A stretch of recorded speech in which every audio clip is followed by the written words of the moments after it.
Kumusta mga ka-idol? Ito nga pala yung ginagawa ko mga ka-idol tuwing umaga. Bago ako pumapasok sa trabaho, dumadaan muna ako dito sa may kantin.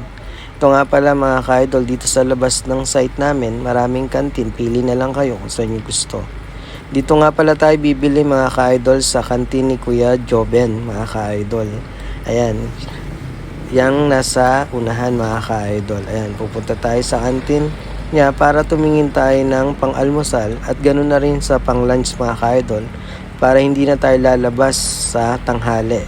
Minsan kasi mga ka-idol sobrang init kaya mas okay pa na bumili na tayo ng pagkain natin para sa lunch tsaka sa breakfast mga ka-idol. Ito mga ka-idol, nandito na tayo sa loob. Ayan, pipili tayo ng mga niluto ni Kuya Juben. Ayan. Ito mga ka-idol, nakabili na tayo ng pagkain, breakfast tsaka pang lunch mga ka-idol. Ayan, papasok na tayo. Punta na tayo sa trabaho natin mga ka-idol. Ayan, palapit lang naman to mga ka-idol.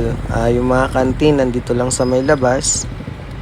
Ayan, malapit lang. Papasok na tayo mga ka-idol. Ito nga pala yung aming site, office site mga ka-idol. Ayan. Ayan yung aking mga katrabaho. Ayan, iba, parating pa lang mga ka-idol. Ayan. Sa umaga, malamig dito mga ka-idol kasi siyempre bundok siya mga ka-idol. Kaya ang sarap ng sariwang hangin.